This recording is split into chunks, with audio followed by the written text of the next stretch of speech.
Today, joining me as a replay, or shall I say, he's been a previous guest, is a good friend of mine, Gary Matheny. He is a budding star. He's a singer-songwriter, and we're going to see how his progress is going because I think he's making some headway.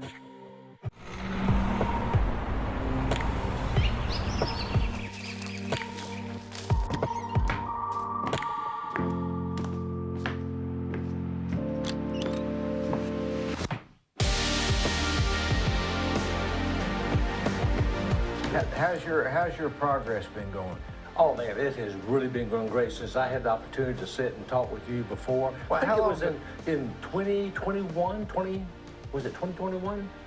I just released my first album, I think. I think so. Yeah. I think it seems like, in a way, it seems like longer than that, and in a way, it doesn't. I know, time seems to fly. Yeah. Doesn't it?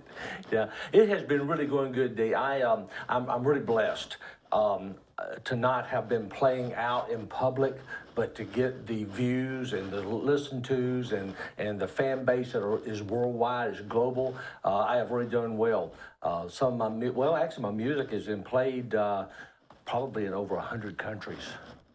Over 100 countries. I get emails and likes and things on my Facebook page from Sweden, Australia, Germany, just all over. Is some of your songs played on that classic country from Chattanooga? You know, I don't know if it is. Someone told me they thought they heard one of mine. I thought I heard it. But I haven't listened. These big radio conglomerates, they're very difficult to get your music on because they're owned by a big corporation and they set the actual play schedules. So it's difficult. You can't just walk in and hand somebody a CD and say, hey, would you play my music? Like they did back in the day, Exactly, right? Exactly. So it's just really a fight. You just about have to have a promotion agency or a booking agency or somebody like that to tout your music for you. So I've been doing all my marketing to date up until November on my own. And I'm telling you, it's difficult. It's really difficult. You know, you watch that show where Dolly Parton would take her record, and even Elvis said try to get the DJs to play them and stuff. So that's not the way it is anymore, right? No, it's not, and sadly to say it's not. As a matter of fact, the plays on the radio stations are not the same anymore. You've got internet radio stations that play your music that don't report to BMI and the places, and so therefore you don't get credit for the plays.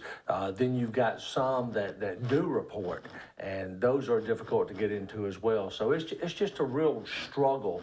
And when an artist has their music played on Spotify, you don't make any money anymore.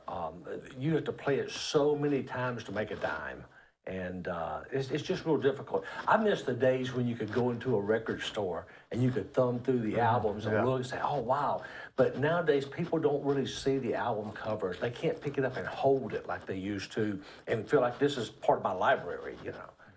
So I miss remember those when days. people used to have music library. Yes. CD stands. Remember that? CD towers. And now CDs are going by the wayside.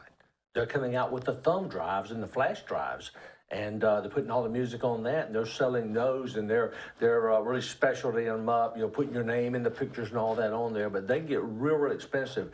And again, I don't see people paying the kind of money for a flash drive with your album on it that you could a CD, because they're much more expensive than a CD.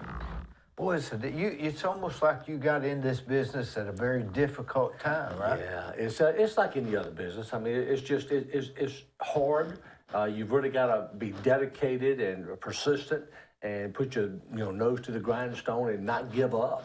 And there are really days when you say, why am I doing this? I mean, it's fun. I told somebody one time, and it may have been you, that I'm going to continue to throw it against the wall. If it sticks, great. If it slides down, I'm going to continue doing it because I love doing it. What do you get most of your, what's the, is the object to get people to buy your albums or get a more national known? What would you say? It's a culmination of a lot of things. When I first started writing, my whole idea was to write and hopefully an artist would pick it up, record it, I could get the writer royalties, and it could become a hit that way. But nowadays, these writers, they have not the writers necessarily, but in Nashville and places, they have a writer's mill, they call them. They just got little cubicles and people are just constantly writing and throwing things out, hoping that something will stick. And of course, at that point in time, the publishers, they get all the credit for it. They don't have to share any of the royalties with anybody. So someone like me, they would have to share royalties with. And so they kind of stay away from that unless a artist manager or promotions manager or somebody hears a song and says, hey, this would be a really good song for you. It's something you've been looking for. So my idea was to really start doing that. Now I've gotten into it and I'm doing more recording on my own. And I'm really wanting to sell albums if I can, but it's also to get well known as on the same token. And of course, with social media, that's easier today than it used to be, believe me. So in other words, instead of, you were working to get people to like your, to maybe buy your song for an artist to sing, and you're saying, well, if that's not going to work, I just become the singer? Right. Well, I just go around the corner, and hopefully that somebody will hear it, and they'll still want to buy it and record it. I mean, you know, we've had groups that have bought the Beatles records and redone them. Gordon Lightfoot. He has really had more people record his music than anybody. Is that right? Yeah. I wonder why him. He's just such a great ballad singer, and he tells such a wonderful story. I saw him back in 2008 in Macon, Georgia. And I thought, the man's not going to make it off stage. He's so old and fragile looking. He's got hair down to here, and but he played the entire 2 hours. And so I thought, well, that's pretty much it. No, I saw him 2 years ago down in Chattanooga, and he looked older than he was then, but he was still up playing and joking and carrying on, so he's still going. What was his big songs? Rainy Day People. He wrote If You Could Read My Mind. He wrote... oh heck, there's how did If You Could Read My Mind, you take away the biggest part of me? Is that how it goes? No. If you could read my mind, love, what a tale my thoughts could tell, just like a paperback novel, the kind the drugstore sells. It was just a heck of a song, and it's been recorded by other artists. About what year did he? 70, 71. Somewhere around in there. That was sort of the melancholy era, right? Yeah, that was like not the hippie era necessarily, but it was right after the hippie era where people were listening to more laid-back, ballady type music. Yeah. Before Crosby, Stills, and Nash. No, about the same time. About the same time, I would think. Crosby, Stills, and Nash came in the 60s because they were at Woodstock. The late 60s, and they kind of bled on into the 70s. So it was right in that same time frame. But they never wrote really good till they had that, like 74, when there was more. Right. Crosby, Stills, Nash was kind of a strange group. You know, they were. No, I'm not thinking of Crosby. I'm thinking of something. I'm thinking of. I always hate when I can't remember stuff like that. Not Crosby, Stills, and Nash. I can't think. I was trying to think of this yesterday with somebody. I can't. John Ford Coley. Mm-hmm. And John Ford Coley and what was his partner's name? There was Seals and Croft was in there too. Now. That's what I'm saying. Yeah, They were partners. That's what I was trying to think. Yeah, Seals and Croft was a very, very good group, and they were one of the better groups. But one of them went with John Ford Coley, I think. Oh, that was a spin-off of the. But that sort of did away with the ballad music. I think. They went more into the harmonies, the 3 and 4 part harmonies. Crosby, Stills, Nash was really good. Then they added Neil Young, and of course I love Neil Young's music. He's Canadian, and he has just really fabulous stories. You know, Harvest Moon, Old Man. Some of those songs, they're just really good and well done. He did a concert, and it's probably the best one I've ever seen in my life as far as the ending. He was on there with several other stars, and the very last song he did, it showed him coming on stage at the Ryman. He sat down in a chair, he opened up his guitar case and pulled his guitar out. He played and sang. When he got through, he put his guitar back in the case, he buckled it, stood up, looked out into the audience. There was no one there. He'd been playing to an empty room, turned around and walked off stage, and I thought, oh, that's awesome. That's so good. But he's just that kind of guy. Boy, music is something else, isn't it? It is. It's great. It really is. I love it. I do. I've loved it since I was a kid. What music would yours fit in? You know, I have questioned that same thing. I've talked with my producer, other people. A lot of my music will fit probably into a category called trop rock. Are you familiar with trop rock? Not at all. Trop rock is that era between the 70s, 75, where, you know, you got Air Supply, REO Speedwagon, you've got Seals and Croft, you've got all those guys that sing the mellow music about love and things of that nature. But that type of a beat is I'll fit into. Now, I do have country and some country rock, but a lot of my music fits more into that. Actually, I've had some of my music cross genre, from pop into country rock, and so in traditional country. So it kind of crosses over. And that's really my goal. I don't want to be labeled a country writer, a country singer. I don't want to be labeled a pop. I want to kind of be able to write anything. Are you familiar with Kane Brown? Yes, I am. He has really took off, Yes. hasn't he? Yes. Yeah. What's the difference? Nashville. You got to play what Nashville wants. And if you don't, they're not gonna listen to you. And right now, Nashville wants the Kane Brown, the Jason Aldeans, the Luke Perrys, the Luke Bryans, and that sound. I think eventually it's going to turn. It's going to go back to more type of sounds that the indie songwriters like myself are doing, because it's like everything else. It's a revolution. Everything turns and revolves. What was yesterday will send me back to today. You know, look at your old ties that was back in the 40s. They came back in the 60s and the 70s, and they went away, and now you begin to see some things change again. Your white lapels. Everything makes a full circle again, and so I think your music's going to make a circle again too. Would you say the one I see the most is Solo Dos Gatos? Yeah. Now that one, it was one of my favorites, and was that a big production expense? I mean, who's the guy that you're picking up in the video? What do you mean? In the beginning, where you're picking him up at the... That's my brother. Oh, is that That's your my brother? I didn't realize. He's the other cat. Solo Dos Gatos means just two cats. Just two cats, yeah. And there's really a funny story how that song came about. My brother, his grandson, got married, and they had a reception or something, not bachelor party, but a reception or something at a bar called Dos Gatos down in St. Augustine, Florida. And so we went in, and when we walked into the ground floor where the bar was, there was this huge mural behind the bar of this pirate lady, and she's laid back with her hat on her boot and her gun on her. I mean, just a beautiful picture to me. I loved it. And it got a cat sitting down there. And everybody says, well, where's the other cat? I said, well, it's her. There's two cats. Oh, yeah. You know, and so I love the picture. And so we went upstairs, and the name Dos Gatos just kind of got me. So about 2 months later, I started thinking about it, and I thought, Dos Gatos, My brother and I used to do a lot of stuff. It's just crazy. And so I started writing a song about just two cats, about me and my brother and things that we did. And it came up, you know, sitting in an island bar, drinking tequila all day, you know, flirting with the waitresses. And it's just two old guys that nobody's paying no attention to. They just, if they do pay attention, it's just to appease them because they know they're harmless. And that's how the song got started. And I just wrote it for a fun thing. And man, it just went wild. It's been played close to 100,000 times around the world.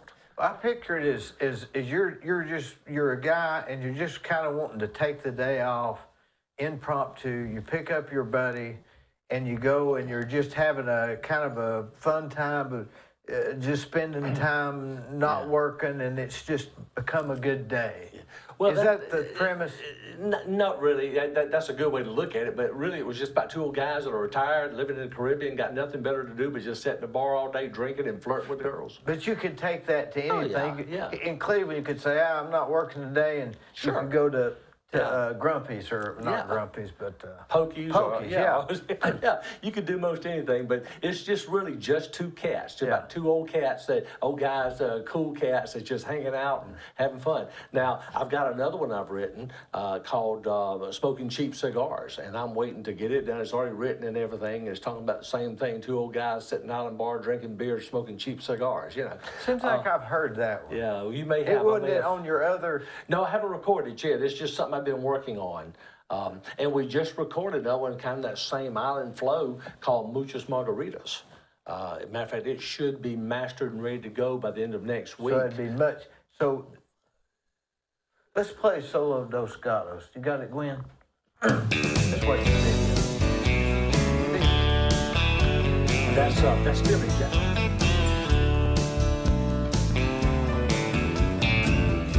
It's 5 o'clock somewhere, I've heard it said. Open my eyes, rolled out of bed, slipped on some cut-off jeans, sandals and a tank top shirt. Going to the tiki bar, 'cause the bar stool's where I work. Blonde Conley senorita, tight shorts and long tan legs. She smiles, walks away, 'cause she likes to see me beg.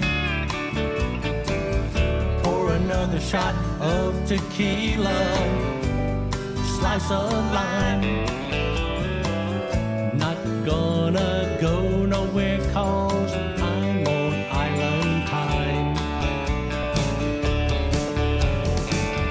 Solo Dos Gatos, we're sitting in an island bar,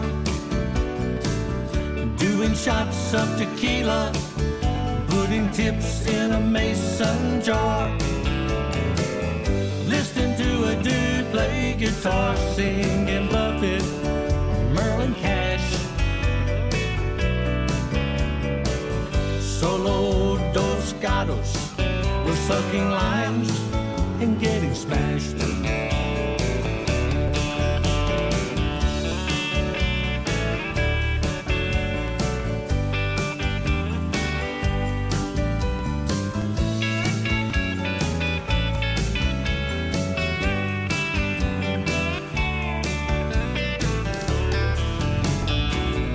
Palm trees, cool breeze, walking on the beach at night.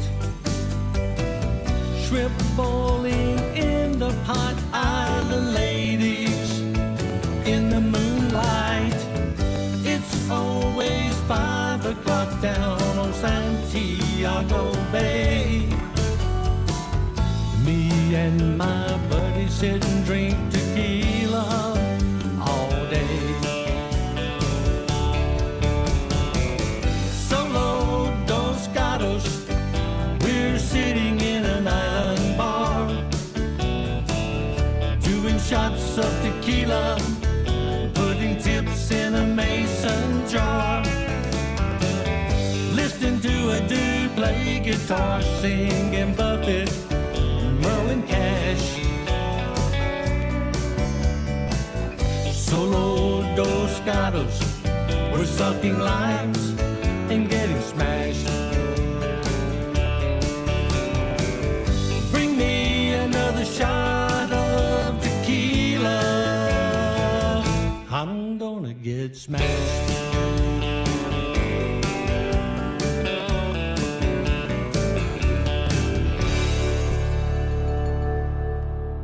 31st Street Sound Productions.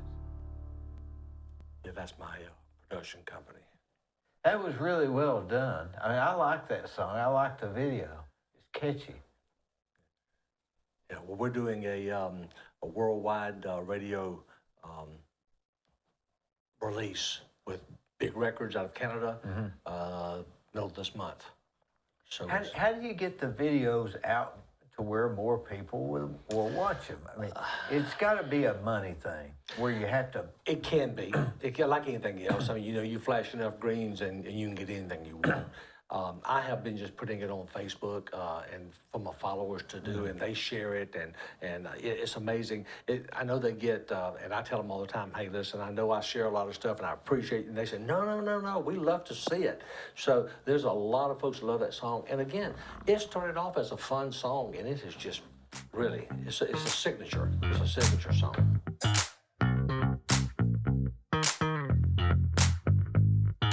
Let me tell you about Capstar Bank. They're located in Nashville, Hendersonville, Gallatin, Athens, Madisonville, Sweetwater, Etowah, and in Cleveland at 950 25th Street and 3855 North Ocoee Street. I've used them. I like them. Give them a try. They're no problem.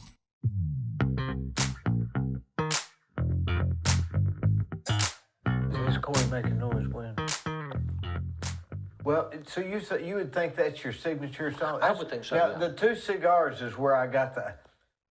May have been. That's where my Yeah. brain was remembering that, because I remember that in the video.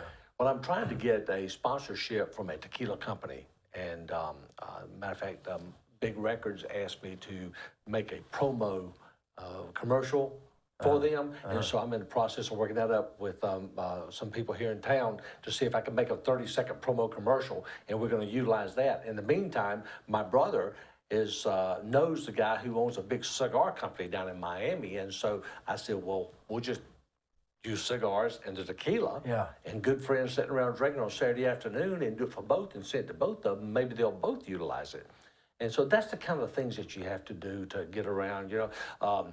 I'm not a multimillionaire, so everything I do is by the seat of my britches. Yeah. And so I just have to be very frugal with what I do, but get it out to the best place possible. Is it like working a puzzle to you? Yes, very much so. And you'd be surprised. Once the pieces start fitting, then you'll get a corner. And that corner gives you a lot of encouragement, because then you'll pick up another piece. Next thing you know, you got another piece of the puzzle again. It just takes a lot of time. Yeah. If you'd known it was this hard, would you have even started? I'm not so sure. If I had known that it was going to take up my time like it does, I might not. But there again, I'm doing my marketing myself up until I signed with Big Records in November, and they're starting to do my marketing for me. They've got a lot of ins and outs. But yeah, it's a lot. It's a lot. I stay in front of my computer all the time, sending out music. I mean, I brought this in. This is since 2020, just accomplishments that. Well, I knew of one award you had won. Yeah. What's the biggest one on there? So far, the biggest one was this past year. I was the Songwriter of the Year with International Singer-Songwriters, which is over 20,000 members worldwide. And I was really amazed to get it. I never thought I would win the songwriter. That's like the holy grail of the association. And I thought, well, maybe I'll get Rising Star or something like an emerging artist. And when they called, they have 3 levels: silver, platinum, I think, and gold. And when they called silver and I didn't get it, I told my wife, I said, well, there it goes. I'm done. So when they hit gold and they called me, I thought, how did I do that? And was this a specific song or just in general? No, it was in general, but they utilized Solo Dos Gatos as the catalyst for it, because it'd gotten so much play and things. Yeah. So really pleased. And how with do they know how much play it got? They follow Facebook, because they're part of Facebook, and the people tag you and things on Facebook, and they watch. And so whenever I post something, they see it. And the way it works is, this year I can't be in the running for anything, but I'm a presenter for the next 2 years. And what I'll do is I'll be doing the same thing they would with me. You've got, you're nominated, then you've got a certain amount of time that your fan base votes on you every day. And then once that's over with, then the finalists are looked at by your peers, other singer-songwriters that have won awards and things, and then they do the judging. So it's not just a fan base award. It's done by a lot of different avenues. You about have to have a video with your song nowadays. Yeah, you just couldn't do it without a video, could you? No, you can, but it's not as easy. People like to see a picture, and this one is a good one. It shows a picture, and it shows some fun and frolic, and it was just a fun thing to do. Who's doing the camera work? I've got a guy out of Lee, out of Jack's Video in Florida. I called him. I looked at some of his videos, and I called him and worked up an agreement with him, and we went down and did it in half a day. half a day.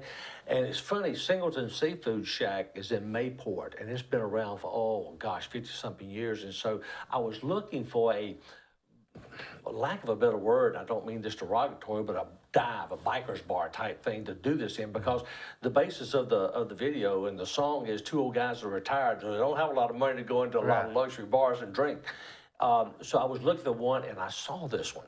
So I took off down there to look at it and talk to the owner to see if I could do my video there, and there was a sign closed. And I thought, oh my Lord, I've done looked all over. So I went up and got the number, and I called the guy, and I said, look, are you closed? I said, are you totally? He says, no. He said, we're doing some remodeling. He said, we'll be ready to, and so I told him what I wanted to do, and he says, it's amazing you want to do that. I'd be glad for you to do it. He said, we had a movie shot here. He said, several years ago, he said they pulled in the buses, and for 2 weeks they sat in my parking lot and consumed my whole restaurant. Yeah. He said, before that, I had the guy with drive-ins, diners, and dives. He came in and did a big article on me, or a big program on me. He said, now, a music video. He said, heck yeah, man, come on down and do it. So we got together and went down, and it was a perfect spot. Well, you were not the only one that had found that then. That's so right. That's exactly So that had right. to tell you it's on the right track. Exactly, yeah. And then Dean and Tabitha Singleton were so good, and Mike, the guy, his right-hand man, they were so great while we were there. They made sure all the staff was, there for us for whatever we needed, and it was a great environment, a great experience, and I'm anxious to go back down there and do a video in there again, either with Smoking Cheap Cigars or Mucho Margaritas, if we can do one. So I'm excited about that. You get many views from YouTube, or is it mostly Facebook? Facebook. We were talking about that earlier. I don't know why people won't subscribe to your YouTube channel. It's free. It doesn't cost them anything. And every subscription I get, every time somebody subscribes, it pushes me closer to getting my music out further. If we could just get people to go on and click that little button that says subscribe, I mean, that's all they got to do. Well, I've got the same situation here. If the people that watched it, if people that watched it would subscribe on YouTube, it would really help. Oh yeah. And I'm sure the same with you. And it's free. It's not like it costs 4 cents. It's free. Yeah, it's free. It's absolutely free. I mean, you can click on it. If you don't ever go back to the channel again, no big deal. Just click but on it's just it, click man. on it and just show that you've been there. And that not only boosts the website to other people or to other places, but it also gives you a boost because, people are actually looking at it. Yeah, and it sends it, the more likes or subscribes you get. Now, Facebook, I get a lot of views on Facebook. Oh, I do too. That's where most of mine is.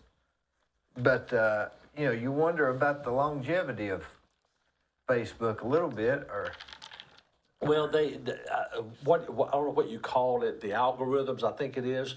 They've got where they put such a hold on those that I'm not seeing people that I used to see all the time. I'm seeing the same people over and over, and then I'll go on their page and I'll look, and they just posted something 20 minutes ago, but I'm not seeing it anymore because the algorithms have slowed down how many people you can actually post and you can see on your pages. And I don't understand why that is, because they're getting money off of advertisement, and every time they throw something up on my page and somebody sees it, there's a possibility of them making money. So I don't understand why they don't just let anybody and everybody post and you see it. I don't either. So It's a mystery to me, and I don't know if anybody knows. I don't either. I think it's just something they keep secret and held. Now, I do have my Instagram page tied to my Facebook page so that when I post something, it goes to Instagram too. But I think those are maybe all the same people. I think they are. Kind of But like to get on YouTube, so many people don't watch stuff on YouTube. I think it's sort of an age thing.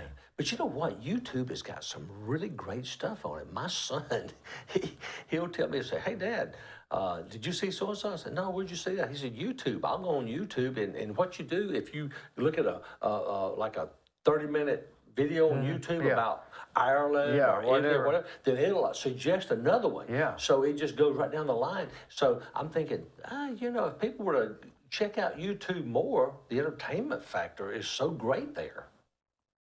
You Google something or search for something, and it brings up all these things for you to look at. Yeah, I don't know how you get pushed up further in YouTube. I wish there's probably So, in other words, they could make you a star by pushing a Yeah. button if you knew the button to push. You got to boost. You got to pay money to boost your post On and YouTube? yeah, it's all the same. It's like Facebook. You got to pay, and you boost the video, and then it goes out further to more people and more people and more people. But it's a money thing again. They want money and they want ads. Well, life ain't fair, is it? It's all about the money, man. I tell you, it's not to help people anymore. And you know, I've had people call me and say, hey, you write music or you write this. How do you do this? And I try to help best I can. But there's so many times that I'll go to somebody and I'll just get kind of fluffed off, because they're already past the point of where I was and they're somewhere else. And it's discouraging. But I hope, which I don't think it'll ever happen, but I hope if anything ever happens and I do get boosted to another level or two up, that I don't forget where I came from and I can still be there to help. I had a guy call me 2 years ago, last year, 2 years ago, and he said, hey, I've been watching you on Facebook. He was from Middle Georgia, Don Johnson. He says, and I see that you're doing real good with your writing. He said, I'll write some too. So we ought to get together and do a co-write. So okay, so we got together, and it took about a year and a half, but Muchos Margaritas is a product of that. He helped write that with me, or I helped write that with him, however you want to look at it, and we recorded it. I recorded it about a month ago, and this should be out in this week, the mastered copy on it. Not a video, just No, this is just the audio, and I'm hoping it's going to be one of my next videos. And so if it is, we're going to head back down to Singleton's and Mayport and see if we can't do something there with it. Have you seen that guy on the internet that races marbles?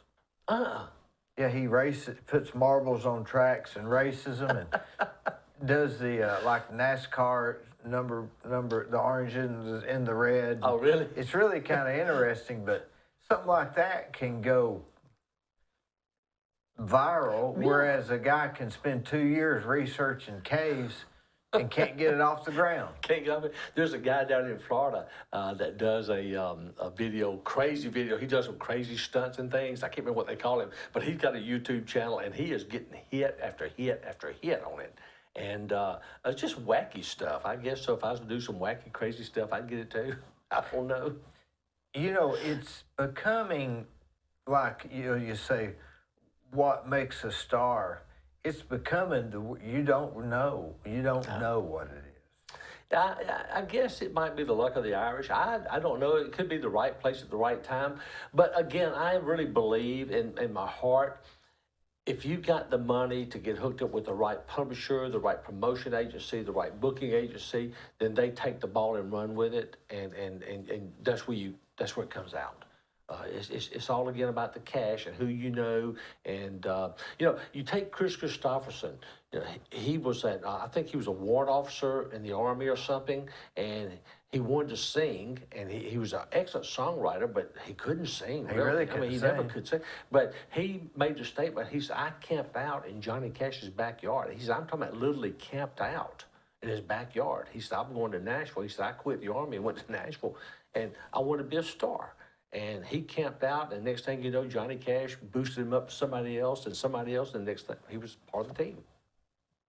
He did do that. Oh, he did, yeah. And he was an excellent songwriter. He wrote me and Bobby McGee, and Janis Joplin did that one, and I don't know who else did it, but it was just a... Sunday Morning Coming Down. Did he write that, yes, or he just sing it? No, he wrote that one, yeah, and that was probably one of his better ones. It doesn't get as much play power. That's one of the best performances I've ever seen, when he does it with the guitar and no other instruments, just... Yeah, it's funny you say that. The guy that wrote Brandy, Looking Glass. Yeah, let's see. Elliot. Yeah, that's a good song. Yeah, I saw a video on YouTube he did, and he's sitting in a room, and he's got his guitar, and he's telling people, he says, "Hey, I'm going to sing you a song that I wrote that was a huge hit." He said, "But the way I'm going to play it today is not the way it was recorded." He started playing Brandy just on the guitar, and I thought, man, that is so cool. Was it better than... Well, no, it wasn't better because you had all the backtracking and things, but the thing is, you got to hear the way it was originally done. Slower or faster? About the same, but it's just him playing. And so he did he sing the song, or he was a singer too? Elliot Lurie, yeah. So Looking Glass. Well, that's an odd name, isn't it? it Looking was, Glass. yeah. But that's what catches your eye, like Dr. Hook in the medicine Yeah. show. You know, Dr. Hook. I love Dr. Hook. So, but it's just, you know, it's all about how you present yourself. And Well, it's a good song. Is that yeah, Brandy? yeah, Brandy. Can you sing it? I have. I don't do it near as good as Elliot Lurie, believe me, I don't. But I have sung it. Matter of fact, I played down at She Singleton's. had a locket. Yeah. But how does it go? That She had bore a the locket? name of the man that Brandy loved. Yeah. Yeah. She came from he came far away, bringing gifts from Yeah. far away, but he made it clear that he From couldn't far- yeah, stay because right. Ocean was his home. Yeah. Yeah, that was a great Well, it was song. a great song, They wasn't it? said that he did 2 songs, and they said that if somehow or another, I think I read, and I believe I got this right, he and one of the other guys in the band, he was doing the writing, and another guy started writing too, and his writing was such a different style than Elliot's, and that when the promoters and things said that if they had stuck with Elliot's writing, they could have gone further, but when they went to the other guy's writings, it just was not the style, it just did not make the cut that Elliot Lurie's writings did. So, you know. Now you can listen to that Brandy song, and you have to hear it a lot of times, and then you really start liking it. It's not it's not one of those songs that you like it all of a sudden. No, I think it's Like because it grows on you or something. I think it's because it's more of a monotone sound. You know, it's not like the Beach Boys where they harmonized and things. I think it's more of a monotone sound. Well, but when he says Brandy, that's not monotone. He really kicks it up a notch. Yeah. So, but these old rockers, they kind of get me. You'll look at them today, and their hair is short. They're not the guys they looked at. And I'm thinking, oh man, I liked it better when you had the long hair and you looked the part that you was back then. You know, it's almost you had the disappointing. attitude. Yeah, it's The almost disappointing. attitude. Yeah. So I wish it all stayed that way. Now, what about some songs I like because of the video? Mm-hmm. Some songs I like because of the beat. Mm-hmm. Some I like the lyrics. You know, it's not all just one thing. No, it's a combination of all of it. It's all of it. The video actually, you know, people like to see a story. Like I said earlier, they like to see something they can, you know, if I'm watching, I used to love Don Kirshner's rock concert. Do you remember that? That was back in the early 70s, 60s, late 60s, or 70s, and it was the first videos. What they would do, they had a rock concert, and they would play at night, and they would do videos and things. And I love to watch those videos. I have always loved to watch videos. And so, to me, when I can see the song, hear the song, and watch a video, it resonates more because you're sitting there trying to figure out what the song meaning is, and 9 times out of 10, when you see the video, you catch a glimpse of what the meaning is. And so it's just, it's more advantageous to listen to and watch. But songs take you back. I can hear songs and think about where I was when I heard that song. That's what makes some songs for some people. Yeah, I mean, and there's special times, and then there's some songs that it's just songs, you know. But that's not going to make a song go nationwide. No. It's only going to be. So I don't know what necessarily. It's got to have some beat. It's got to have the right beat. It's got to have the right words, and it's got to have the right recording. You don't want to listen to something that's scratchy and doesn't have a good recording. But Now, sometimes when it doesn't have necessarily a good recording, it can even be good too, like the Sopranos theme song. yeah, well, that's First true. thing it goes, it's Yeah. like a record that's skipping. Yeah. I guess so. Yeah, I guess it would be. It's just not how you feel when you hear it. I mean, I can hear a song and I can tell you within the first 30 to 45 seconds when I'm going to like the song. I can too. I can do but that. I can't tell you necessarily if everybody else is going to like it. That's right. Everybody's got their own taste and things, and so I can usually pick a hit pretty quick. Yeah. Like that Selena Gomez song, Out Now, Calm Down. That's probably be the song of the year. Yeah. It's only been out 2 weeks, and I can about put money on it. Yeah. Well, and that's what I'm saying. You know, Maybe, it's got. I don't know. And if you feel that way, chances are the majority of the people feel that way because I mean we're all humans and ordinary people. We hear things, we like things, and the beats. there's some songs that people say, hey, I really like that song. No, I don't. I mean, it just doesn't resonate with me. I believe I've heard somebody say that the most liked songs, as a rule, are the ones that are in eight times beat. Probably is. It's not real fast, not real slow, but it's just right in the middle. It's right in the middle, and it's Fleetwood Mac had a lot of 8 times beat. Fleetwood Mac was awesome. Yeah, they had, and I was so sad to hear the passing of, I can't remember her name now, but I know the lady that played the organ. She was part of Mick Fleetwood's was started, not from Mick Fleetwood. Oh my goodness, Our minds are gone. Yeah, right over my head. But anyway, I hate to see her die because I thought Christine McVie, I thought she was the best of Fleetwood Mac, her and Mick Fleetwood. He played drums. But they had such good songs and good writings. You know, it just told a great story, but it was in such a beat that they could, people just liked it. I wonder if artificial intelligence isn't going to come up with good songs. Because, this chat, what's that called? Chat what? AGT. You can put a little few sentences in and tell it to write a story, and it'll write a story. And I just wonder if they'll come up with, because if they ever do that, those AI will have they'll have the rights, whoever's got the robot. I read something recently, I think it was an ad on Facebook that said that there's a company now that you can go out and I can start singing some words and it will create the backtracking and everything. That's what I'm saying. But you own that. Oh, really? Yeah. It said in the ad, that, you own all of it, if that's the case, because you bought the package. And it's just like on GarageBand. GarageBand has all of these different beats and drums and saxophones and guitars, and you can go in and take pieces of it and make your music. Well, when it's all said and done, even though GarageBand created synthesized type, you own that because you bought package and you put it together and you composed it, so it's yours.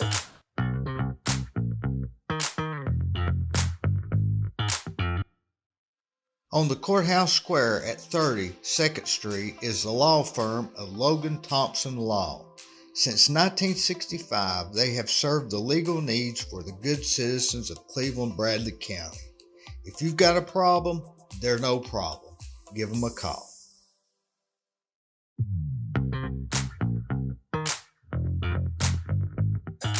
That's what Milli Vanilli got put out for doing, wasn't it? Well, they were doing lip syncing. They were lip syncing, and it wasn't really their voice. Yeah, but it was somebody's voice. Yeah, they fooled. How would you like to be the guy that say, "Hey, we like your singing, but we don't like your looks"? Yeah. Oh yeah. Well, they were pretty. Yeah, but they were the ones that were lip syncing, right? Oh yeah, right. Yeah. Be the guy that booked them thinking it was really. Well, Jan and Dean. You remember them? Back in the day, they when the Beach Boys back in the '60s. Yeah. One of them, I think it was Jan, had a car accident, and it paralyzed him or something, and so they put him back on stage, and they had him lip syncing with the other guy. And when they found out about it, they just that ruined them. They ruined their career totally. So I liked Milli Vanilli. I wouldn't care what they looked like. Well, the music sounded good. The music was good. Yeah. The music sounded good. Yeah. Whoever was doing it. Yeah. I don't know. It's before all this was broke and broke music, and before that, my understanding was they would just chant. Really? Yeah, it was just chanting, not singing. Yeah, I didn't listen to them that much. I listened to maybe one of their songs. But I mean, that was the form of music prior to broke, was chanting. Oh yeah. Like harps and chanting. Mm-hmm. So things evolve. Well, that's what I said a while ago. The music kind of makes a full circle. And it takes a while for it to get back around, but it does. So are you members of these? Which No, what this is these are just accomplishments I've actually accomplished with my music since 2020. Which is a lot. This is a lot in a short time. Yeah, Solo Dos Gatos, just to kind of let you know, it has charted #1 on 5 different internet radio stations. Three of them are Berkshire Media Group stations that go around the world, and it's been played over almost 100,000 times with those guys. It charted #1 with Nashville Radio Promotions, and it charted #1 with a place called Georgia Songbirds. So that's 5 times it's charted #1. Juliet's charted #1 one time so far. Plays on Juliet's probably 40,000 plays so far. Back Where I Belong is won the Best Outlaw Song with World Songwriters Association, World Songwriter Awards out of Australia. I've hit top 10 finalists with several of my songs, and again, they're out there, but I'm not seeing anybody looking at them yet to pick them up to do so. Well, maybe you don't. Let's play Juliet. It was rated the #1 song for under a category, wasn't it? 1 month or something? Right. It was #1 under the Americana category with Academia, and it has charted #1 with one of their stations also. Mm-hmm. That's pretty good. Yeah. I hadn't had that. And right now it's running #45 on Cashbox Indie Country. So it's moving up the line too. No, I'm sorry, Juliet. I'm sorry, I'm telling you wrong. Juliet was not on Cashbox. It's Not Everyone is Blessed, one of the ones that you were Yeah, that's right. Yeah. I like that one. Play Juliet.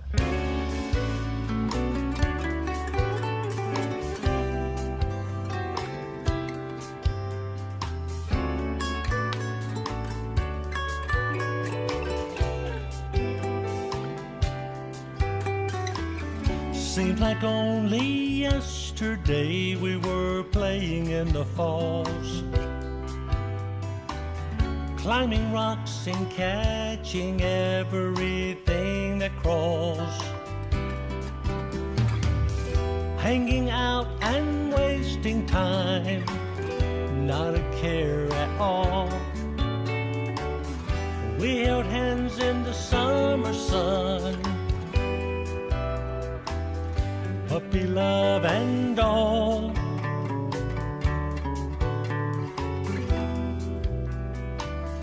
Puppy love and all.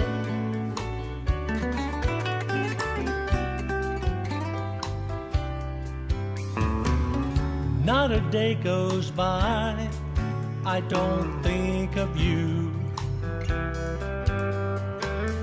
Everywhere I turn there are signs of you. Doesn't matter whether rain or shine, life is not the same.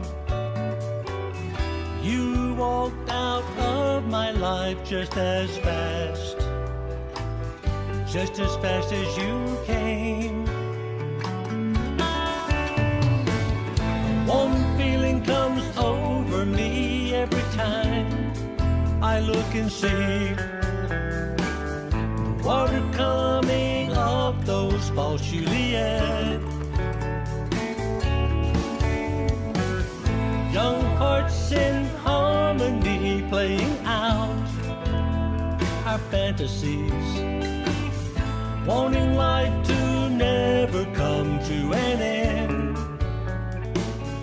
For you, Juliet.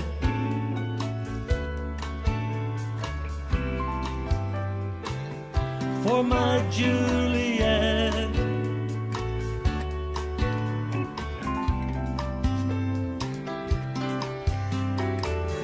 There are songs written about walking in the rain, splashing in those puddles of mud. It still doesn't explain the tears I shed and the pain my heart feels. I pray to God that He will let will let my heart heal. One feeling comes over me every time I look and see the water coming off those falls Juliet.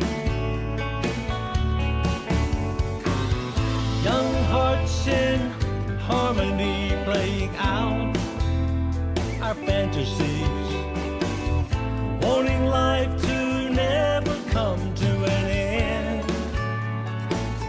For you, Juliet.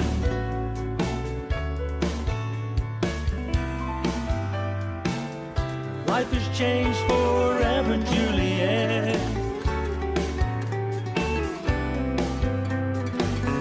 I still love you, Juliet.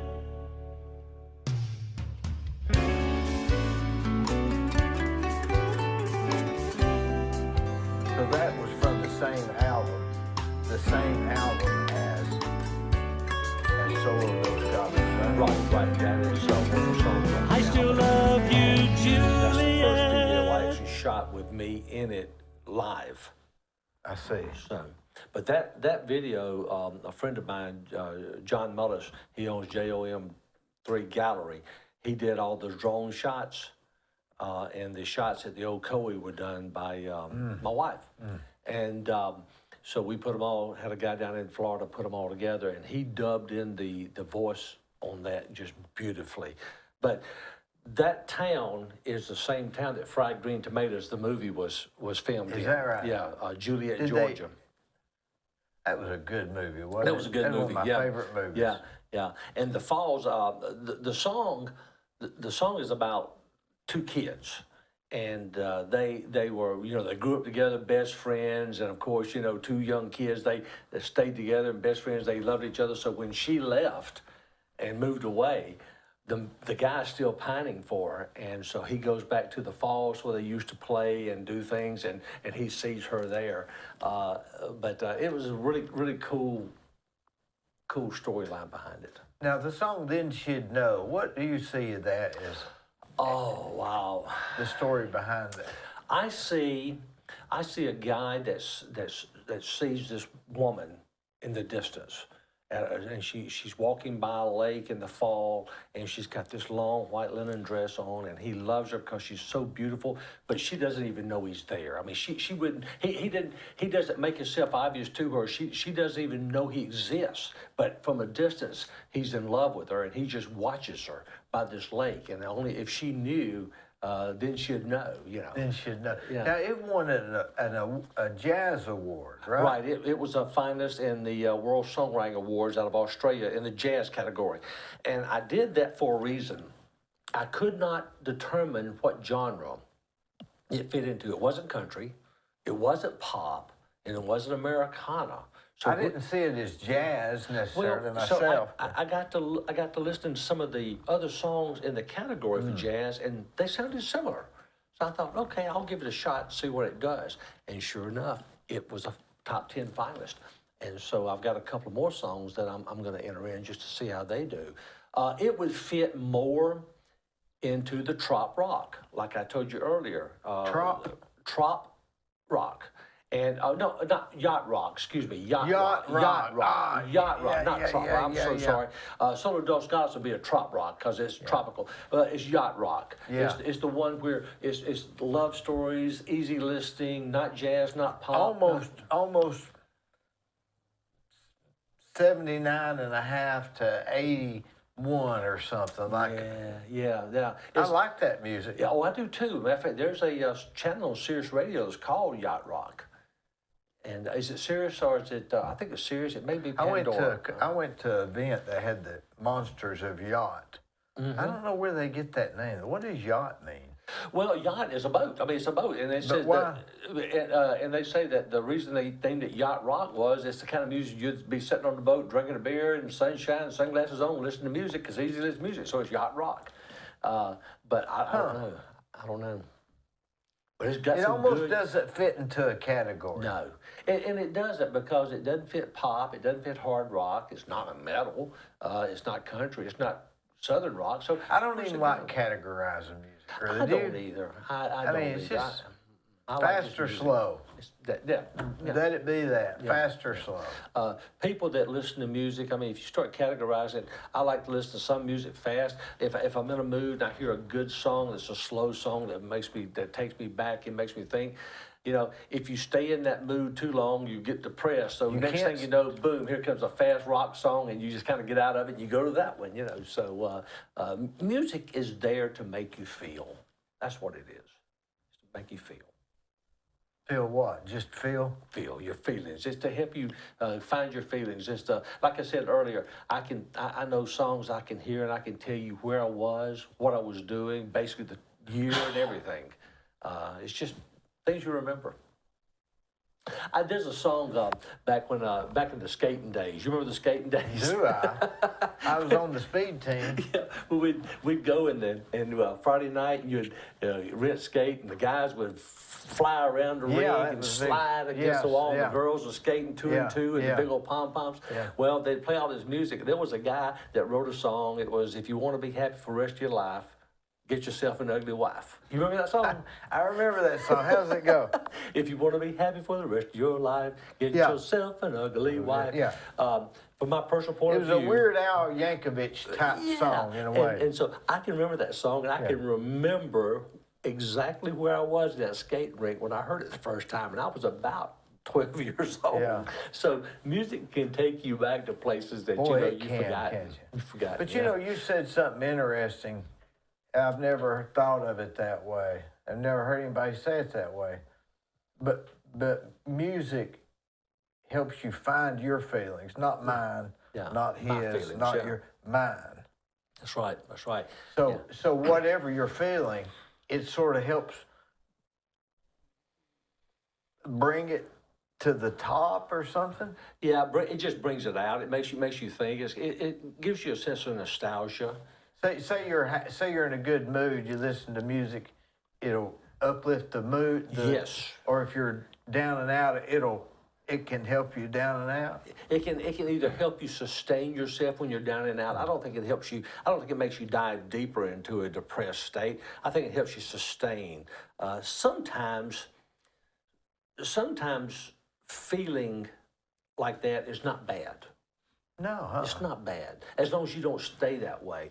But I can remember when I was younger, and even now, you know, especially on a nice warm spring day, and you hear some good peppy music, man, it just makes you feel good. It just makes you feel good. Guy used to cut my hair, Raymond Woods. He was one of the smartest people I'd ever known.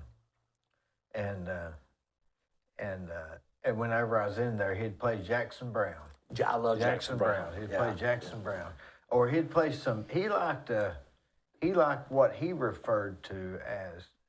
He'd play Jackson Brown, Van Morrison, or what he referred to as gypsy music. Yes. Which was Yes.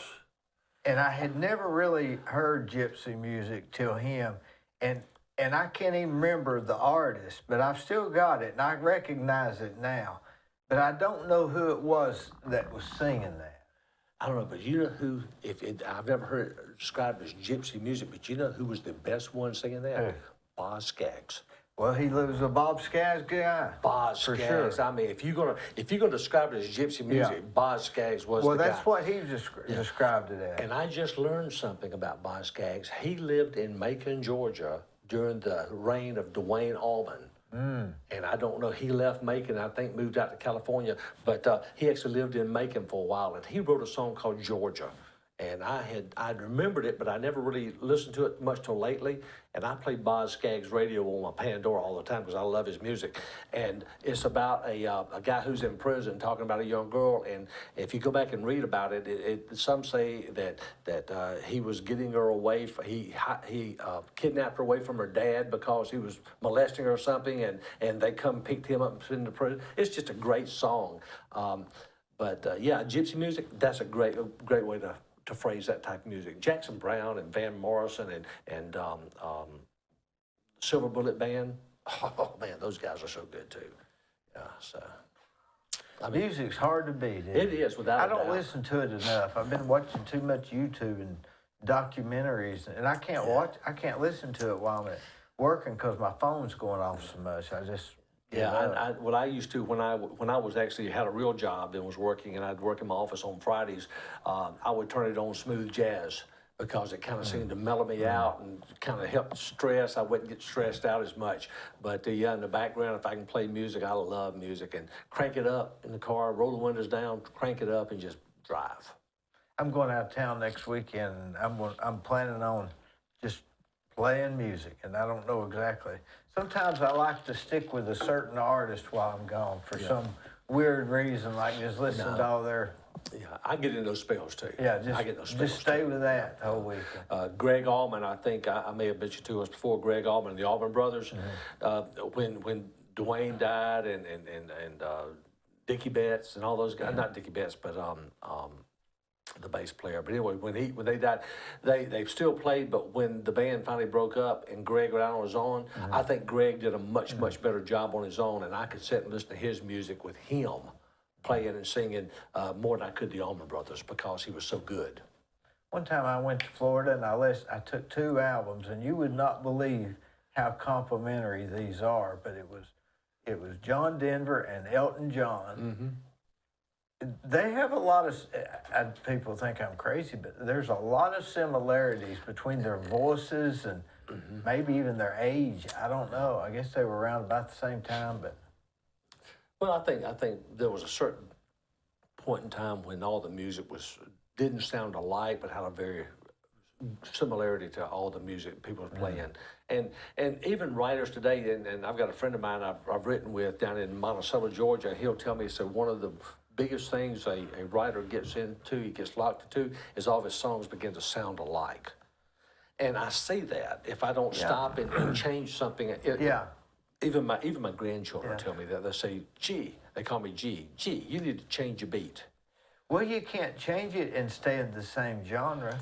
The only person that really could do that is Miley Cyrus. She seems to be able to change types of songs. Yeah. Well, she had the help of Disney and all those other places. But doesn't she live in Tennessee? Oh yeah, she's up there. Matter of fact, I think she is Dolly Parton's godchild or something. Yeah, but I think she lives in Tennessee. Or that. Yeah, Wonder where. Her dad, Billy Joe. Yeah, Cyrus. Billy Ray Cyrus. I mean, Achy Breaky Heart. Come on, that was huge. Yeah, huge, and it was just really nothing to it. Nothing to it, but boy, he had it going on. And he didn't need but one. That's all right. he took. He had 2 songs, didn't he? Yeah, but that one Two was the big one that made hits. them a big one. Yeah, so. You need to come up with one of those. I do. That's all really it takes. do. Because if that hadn't happened, she wouldn't have been where if it wasn't for that song and his mullet. Yep. She wouldn't be where she's at, and he would. It's just one song. Yeah. I'm hoping Solo Dos Galas is that song. That's the one I'm banking on to be in. And you know what? It right out of the chute. That song won an award. Within 2 weeks after I had it recorded, I sent it to a Australian Song Contest, and it won Best Song World Artist. I mean, 2 weeks. And so I knew right then there had to be something to it. Now, have you signed with a record company or what now? Yeah, Big Records is not a record company that will take my songs and cut them and do that, but they're a promotions type company. They're called Big Record. And they've got all of these different people in different areas of the business that can do websites, that can do promotions, bookings. They can do all kinds of things. So they're going to promote her in a sense. Right, they're promoting me worldwide, and they've got avenues to get me into that I know nothing about, and which is great because that's the type of company they are. Yeah. And so I'm banking That's on what big they things. do. Exactly. And they're based out of Canada. So they got some great musicians in Canada, as we know. Well, they do. I don't know why that is. Yeah, Anne Murray was one of my favorites. Wasn't the guy from Molly Hatchet from Canada? I think so. But there's a lot of great people have come out of Canada. You know, just singer-songwriters, independents. As I said, Gordon Lightfoot, Anne Murray. Just go on. It's one tough business. It's a tough business, but I'm enjoying the heck out of it. It stresses me out sometimes, but well, don't get discouraged. Since the last time you were here, these are the awards. I mean, look at that. We don't have any dummies on this show. Thanks, Gary. Thanks, Dee. I really appreciate enjoy it. you coming. Thank you. I appreciate it so much.